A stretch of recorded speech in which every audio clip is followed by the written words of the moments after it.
So first of all, thanks a lot to Sean for inviting me to the event, and the rest of the Sustainable U team. Thanks a lot, folks, for your presentation as well. There, and for you guys. Philip and I actually ask a lot of the same questions, such as what I think really helps us develop sustainable institutions, which are what, how, and why. When, where, and who also come into play. When being now, where being here or everywhere, and who being all of us. Where can be a bit more specific if we're talking about certain issues or departments that we want to improve upon, but I think that what, how, and why are the questions that need to be answered first.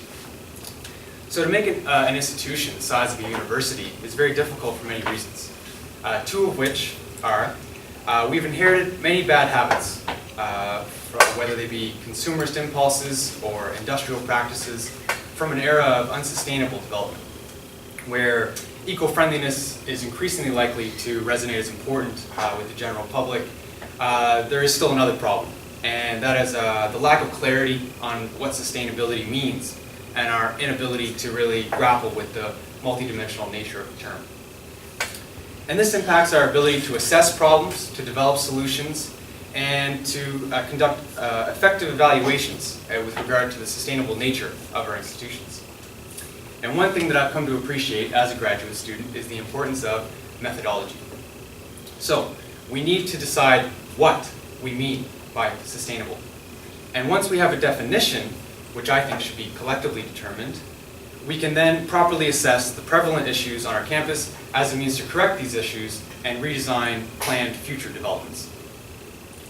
In terms of a working definition on the policy level here at Carleton University, we have the strategic plan to embed sustainability in Carleton's operations that Philip brought up, in which sustainability is stated to mean to live, learn, and grow within our campus community in a manner that protects and strengthens our physical and social environments, such that the students, staff, and faculty of future generations can continue to develop and enjoy our campus community. All right, so that's pretty good. It continues. There are three facets to sustainability: environmental, social, and economic. All three are important and must not be looked at in isolation. Best practice today has established sustainability as simply a sound business practice, where one considers the triple bottom line, often summed up as people, planet, and profit.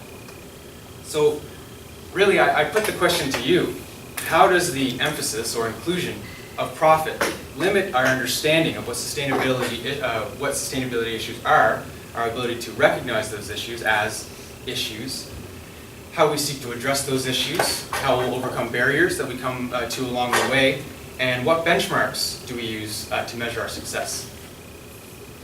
So, I think that the definition here at Carleton about sustainable development requires a little bit of refinement. So then we come to the second question: how? How are we able to develop our understanding of sustainability? And my answer, in short, is to involve students and faculty members. Part of one of the long-term developments that is proposed in the strategic plan to embed sustainability in Carleton's operations is to have a multi-stakeholder committee with 2 student representatives, 3 faculty representatives, and a few other administrative folks. And I'm not sure if this has come together yet. And I think that the onus is on students to make sure that it does happen, and also what is done with this committee once it is put together. Many of the now regular sustainable practices at Carleton were originally initiated by students. The student-run Ontario Public Interest Research Group, OPIRG, was the first to start recycling in the late 80s. The Graduate Students Association, GSA, was the first to advocate for the bottled water-free campus and to advocate for the water bottle refill stations that Philip brought up. The Undergraduate Student Association has developed health awareness weeks, which promote the importance of healthy living for body and mind. The community garden that was designed by the GSA set a very high standard for urban permaculture gardens in Ottawa.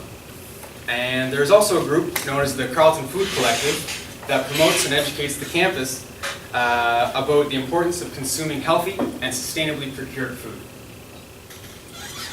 So I think that we, students, as intellectuals and critical thinkers, are more dedicated to sustainability because of our mission here at university to study today's most pressing problems. Society looks to us to develop the innovations or to revive older practices to help to solve these problems. Also, intellectuals are more likely to be willing to at least bump the profit down in terms of being a priority so that it doesn't obfuscate or totally transform our definition of sustainability and understanding of the bigger long-term picture that we're a part of.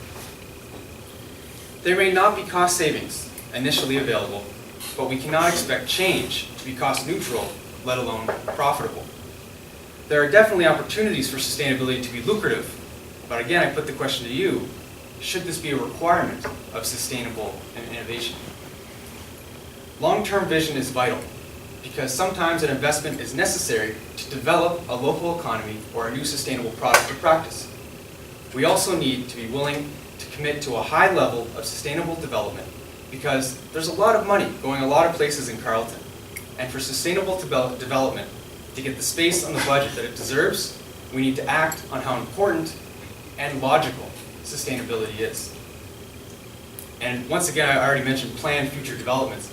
I think that planned future developments should be the object of discussion because they cost virtually nothing except for projected profits to change, and they are completely the easiest to revise at this point.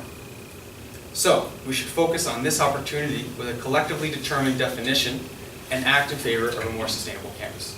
But it only begs the question, the final question, which is why? Why do we want to be more sustainable?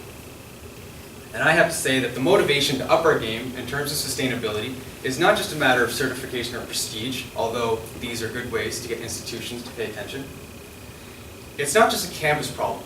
It's not just a national problem, although Canada is in special need of help, being the winner of the colossal fossil from the Climate Action Network from 2007 to 2013, only recently coming second to Australia.